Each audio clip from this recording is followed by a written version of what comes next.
지금 대통령실에 발칵 뒤집혀 있습니다, 여러분. 네, 아마 인사 태풍이 불 것 같습니다. 오늘, 내일, 뭐 언제냐일 뿐 지금 그러고 있는 상황입니다. 지금 윤석열 대통령한테 국정 과제 중에 가장 중요하고 핵심 중에 하나가 외교 안보입니다. 외교 안보. 왜냐하면은 며칠 전에 한일 정상회담 했잖아요. 4월 달에 미국을 국빈 방문합니다. 한미 정상회담. 5월 달에 히로시마에 G7 정상회담이 있는데 윤석열 대통령 초청받았잖아요. 거기 가면은 한미일 정상회담이 있습니다. 그러니까 3, 4, 5 윤석열 대통령 이제 취임 1년 5월 10일 올해 5월 10일 이전에 1년 평가의 그 하이라이트가 될 수 있는, 그리고 우리나라 국민과 국익을 위해서도 가장 중요한 그러한 여러 가지 일들이 봄에 다 이루어집니다. 3, 4, 5. 이게 외교 안보입니다. 경제도 있고 뭐 다른 뭐 사회 문제도 있고 다 있습니다. 많은. 이거의 총사령탑이 누구냐? 외교안보 국가안보실장입니다. 국가안보실장 김성한. 근데 오늘 동아일보 일면 톱입니다. 김성한 교체한다는 거 아닙니까? 물론 교체하고 안 하고는 대통령이 최종적으로 결단을 내리기 때문에 이런 인사 기사는 그냥 다 일단은 예측성 기사인 것은 분명합니다만, 지금 오늘 저희 그 11시 김관쇼 이 취재팀들이 알아본 바에 의하면 상당한 지금 얘기들이 다 감지가 되고 있습니다. 비단 동아일보뿐만이 아니라 오늘 조선일보도 그렇고 중앙일보도 그렇고 뭐 다른 방송사 취재 내용들 저희가 또 알아본 바 종합을 해보면 지금 심상치 않은 움직임이 있습니다. 김일범 의전비서관 교체됐죠. 그다음에 또 한 사람이 있습니다. 이문희 외교비서관 사표냈다고 하죠. 의전비서관,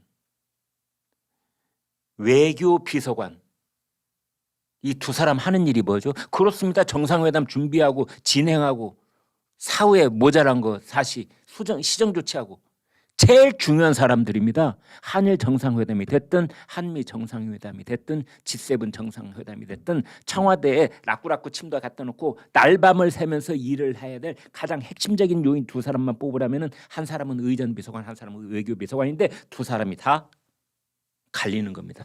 뭐 지난 1년 동안 경무에 시달렸다는데 대통령실에서 일하면서 경무에 안 시달린 사람 누가 있습니까? 지금 이런 상황인데 여기에서 오늘 아침에 김성한 국가안보실장 교체, 지금 대통령이 그 교체 카드를 손에 쥐고 있다 이겁니다. 그 이문희 외교비서관하고 김성한 안보실장이 함께 사표를 내놓은 상태다. 뭐 이런 취재 내용도 있고, 또 김성한 그 안보실장은 저는 사표를 낸 적은 없습니다. 그러나 제가 정무직이기 때문에 대통령이 오늘 오후라도 관두시오 그러면 관둬야죠. 이런 입장입니다. 그러니까 전혀 사실무근이고 그런 얘기는 뭐 전혀 지금 헛짚은 겁니다. 이런 강한 부정이 아니고요. 김성한 그 안보실장 쪽의 이 반응은 뭐냐?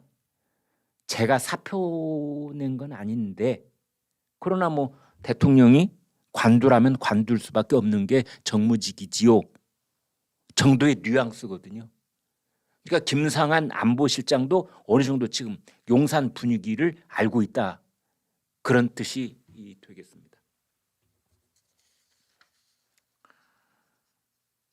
김성한 고려대 출신이고 63세 윤석열 대통령하고 동갑내기입니다. 대광초등학교 동창이죠. 그래서 또 뭐 혹자는 윤석열 대통령이 대광초등학교 동창생들을 참 좋아해 뭐 이렇게 입방아를 찍기도 하고 있습니다. 뭐 꼭 그래서 그렇게 중용했겠습니까? 김성한 지금 그 안보실장은 대통령이 윤석열 대통령이 검찰총장 관두고 정계에 발을 들이면서 그다음에 쭉 뭐 정계 대통령 출마 선언하고 그다음에 그 과정에서 공약 내놓고 그다음에 인수위원회 꾸리고 그다음에 이제 대통령 이 내부 인사들을 할 때 그때 김성한은 윤 대통령의 과외 선생이라고 다들 그랬습니다. 자타가. 그러니까 윤석열 대통령은 검찰총장으로서 그 내치 부분은 어느 정도 즉 간접적인 경험이 축적되어 있으니까 아는데 윤석열 대통령이 제일 누구 전문가한테 오랜 경험 있는 사람들한테 좀 오랫동안 강의를 들어야 되는 내용이 외교 안보였거든요. 그런데 마침 50년 지기 중마고라는 초등학교 때부터 그러니까 50년 지기 맞죠. 그게 이제 김성한인 겁니다. 성한아 좀 와서 나 좀 도와줘. 이제 그래서 가서 이제 계속 도와준 거죠.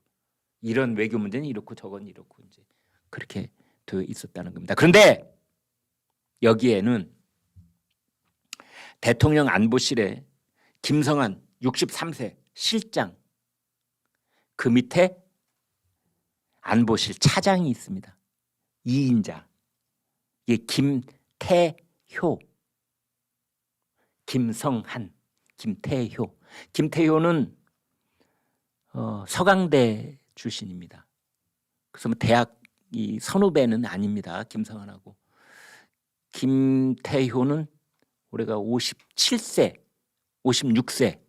그러니까 김성한 그 실장보다는 나이는 67살 차이가 납니다. 후배인 셈이지요. 그런데 이명박 정부 때 김성한은 외교부 제2차관이었고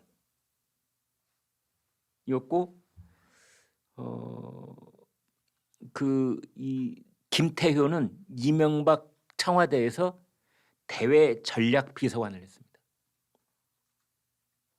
그러면 양쪽을 이렇게 저울질을 해보면 누가 더 중요한 역할을 했느냐? 김태효가 더 중요한 역할을 했다. 이명박 정부 때 이제 그렇게 볼 수가 있습니다. 그런데 두 사람 스타일이 달라도 너무 다르다는 게 중평입니다. 김성한 실장은 좀 신중한 편이고 또 이제 일을 이렇게 했을 때 어떤 식으로 뭐 결과가 나올 것인지 저렇게 했을 때는 어떨 것인지 좋게 이야기하면 신중하고 좀 비판적으로 얘기하면 우유부단하고 대신에 김태효 그 안보실 차장은 윤석열 대통령하고 어떻게 보면 배짱이 좀 맞는다고 할까요? 추진력, 결단력 이제 그런 게 있다고 볼 수 있는 거죠. 더더군다나 김태효 국가안보실 차장은 이 한반도의 어떤 비핵화, 한반도의 안보에 있어서 일본의 역할을 무시할 수 없다라는 생각을 갖고 있는 사람이 젊었을 때부터. 예컨대 한반도의 유사시, 그러니까 제2의 6.25 전쟁 같은 한반도의 군사적 충돌이 전면적으로 발생하게 될 경우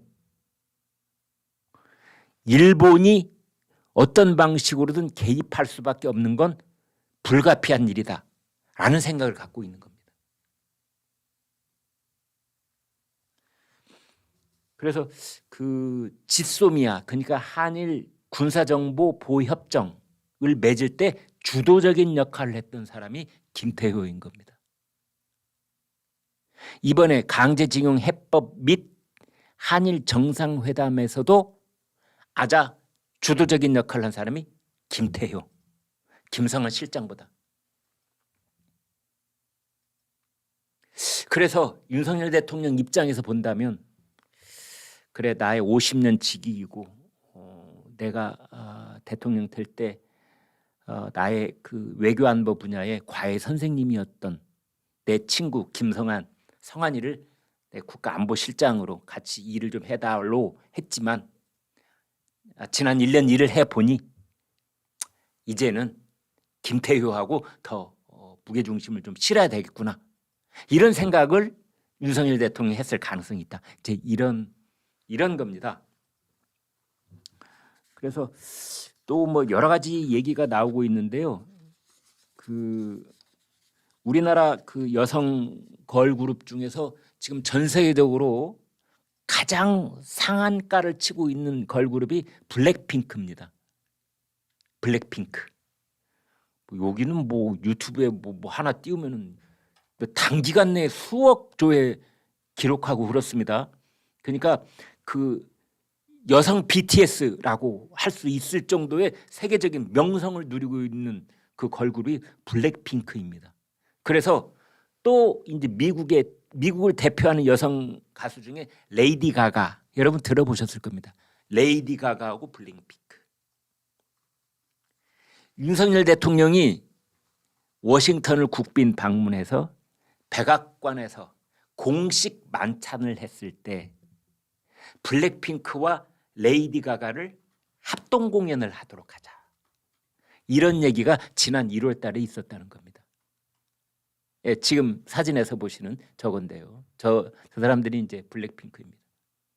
근데 이것을 아무튼 이 한미 정상회담을 이 준비하는 라인 쪽에서 이걸 대통령한테 보고를 안 했다는 겁니다. 그게 이제 그 기사에 보면 문화 행사가 이건 미국 쪽에서 먼저 우리한테 제안을 한 건데 이것을 실무진 또는 그 안보실 차원에서 이것을 꾹꺽 삼켜놓고 대통령한테 보고를 안 했다가 이제 최근에 이걸 알게 됐다. 그래서 이것에 대해서 윤석열 대통령이 매우 실망했다. 그래서 이제 그 신문 표현은 방미 일정 조율 과정에서 불거진 문제다. 방미 일정 조율, 이게 무슨 뜻인가? 지금까지 이제 저희가 취재한 바는 그 정도고요. 이거보다 더 뭐 더 깊숙한 이유가 있을 수도 있는 거지요. 가령 한국과 미국과 안보 전략, 그다음에 한미일 삼각 그 동맹 수준의 어떤 그 대북 전략, 이런 것에 있어서 윤석열 대통령이 하고자 하는 일에 김성한보다 김태효의 생각이 더 케미가 맞았다. 가령 김성한 실장은 그런 것에 대해서도 신중한 그런 입장을 대통령한테 계속 건의를 했고, 김태효는 그걸 좀 강하게 이렇게 추진해야 된다라는 식으로 얘기를 했다면 대통령으로서는 가장 큰 양쪽의 주장 차이를 느낄 수 있겠지요. 이제 그래서 지금 아까 말씀드린 것처럼 대통령이 해외 순방 혹은 이 단일 정상회담, 양자 외교에서 단일 정상회담 할 때 가장 큰 역할을 해야 되는 사람을 몇 사람 꼽으라면은 그 사람들이 국가안보실장, 안보실 차장, 의전비서관, 외교비서관, 그 다음에 박진 외교장관, 뭐 이런 사람들 아니겠습니까, 여러분? 이제 그런데 이거에 지금 어떤 불협화음 같은 게 들리기도 하고, 또 지금까지 안보실이 말이죠, 대통령실 내에서 이제 여러 가지 불만이 많이 있었는데 어떤 일이 생기면 안보실만 알고 있고 대통령 그 용산 대통령 청사내에서 다른 부처하고 공유를 안 한답니다. 보안을 이유로 해서. 그래서 국민들한테 알릴 건 알리고 국민의힘 당의 협조를 받을 건 받고 뭐 언론한테도 사전에 고지를 좀 해서 적극적인 협조를 이끌어낼 건 이끌어내야 되는데 안보실이 딱 움켜쥐고 자기네들만 알고 있는 거예요. 이제 그런 불만이 있었다라는 얘기도 나오고 있습니다. 그래서 이런 것을 놓고 지금같이 위중한 그런 때인데 사실은 정상회담이 이제 한 달도 안 남았는데 불과 며칠 남았는데 안보 라인을 교체한다는 건 상상할 수 없는 일이죠. 매우 부담되는 일입니다. 김성한 안보실장에게는 워싱턴에 다 카운터파트가 있고 지금까지 얘기가 진행되어 온 것들이 다 있잖아요. 외교 비서관도 그렇고 의전 비서관도 그렇고 뭐 서울에서 혼자 하는 일이 아니지 않습니까? 워싱턴에는 거기에 다 얘기가 수십 번씩 오가는 짝이 있고 도쿄에도 있고 그러는 거 아니겠습니까? 근데 그 라인을 교체를 전격적으로 해버리면 이제 이 일을 다시 시작해야 되는 그런 측면도 있고 이러는 거죠. 지금 그래서 동아일보 일면 톱 보여드리겠습니다. 이렇게 되어 있습니다. 김성한 국가안보실장 교체 검토. 네, 이게 오늘 동아일보 일면 톱입니다. 그래서 이번 일을 계기로 윤석열 대통령이 그런 얘기를 많이 했었죠. 왜 작년 말에 참 이 그 방앗간의 참새들이 많이 떠들었는데 내각도 국무위원들도 뭐 중폭의 개각이 있을 거라는 등, 뭐 대통령실도 대폭의 개편이 있을 가능성이 있을 거라는 등 그런 얘기가 많이 있었거든요. 그때 윤석열 대통령의 입장이 뭐였느냐? 나는 정치적 압박에 의해서 정치적 필요성에 의해서 인사하지 않는다. 오로지 국가의 이익을 극대화하기 위해서 어떻게 대통령과 대통령실이 일을 해야 되는가에 그 필요성이 생길 경우에 나는 인사를 하겠다라는 게 대통령의 입장이었는데 이번 경우 거기 딱 해당되는 겁니다. 그래서 그 대통령실의 안보 라인, 그다음에 외교 라인 이게 이제 확대가 되면 정부에서는 국방부 그리고 외교부 뭐 이런 데 얘기까지 나오고 있습니다. 중요 일정을 조율하는 데 있어서 책임자급들이 대통령을 크게 실망시킨 것이 지금 누적도 있다. 이번에 그 미국 가는 방미 일정뿐만이 아니라 지난번에 왜 북한 무인기 5대가 서울 상공을 휘젓고 돌아갔잖아요. 그때도 윤석열 대통령이 사실은 크게 실망했었다. 크게 화를 냈었다. 그것을 미리 탐지하지 못했을 뿐만 아니라 사후에 대처하는 것도 윤석열 대통령이 크게 실망했다. 이런 얘기가 나오고 있는데 그때는 일단 사후 대책을 마련하는 것에 방점을 두고 그냥 이렇게 진행이 왔는데 이제 안 되겠다. 뭔가 수술을 좀 해야 된다. 지금 그런 상황에 있습니다. 또 한편으로는 대개 이런 분위기가 있는데요. 이것도 그냥 추측성 어떤 분석인데 의례 관례적으로 하는 분석 중에 하나가 총선 준비용 인사교체 뭐 이런 얘기들을 합니다. 지금 이제 총선이 1년 남았잖아요. 그러려면은 그 지역구에서 출마할 사람들은 이제 1년 전부터 준비를 해야 됩니다. 지역구에 가서 돌아다니고 사람도 만나고 조직도 정비하고 뭐 그렇게 해야죠. 얼굴도 알려야 되고. 그러면 대통령실에서 총선 준비를 해야 될 사람들은 이렇게 이제 여러 가지 방식으로 대통령실을 나와야 되는 겁니다. 그런 것의 일환으로 이런 것이 이루어지고 있다라는 분석도 있고 또 하나는 지금 국민의힘 당 지도부가 새로 들어섰지 않습니까? 당대표, 그다음 다음 달 초면은 원내대표, 그다음에 뭐 정치局의장을 비롯해서 이제 쭉 이렇게 인사 개편이 있었는데 그 당이 새롭게 정비를 했기 때문에 거기에 상응하는 대통령실 인사도 새로 좀 정비를 해야 되는 거 아니냐 뭐 그런 얘기도 나오고 있습니다.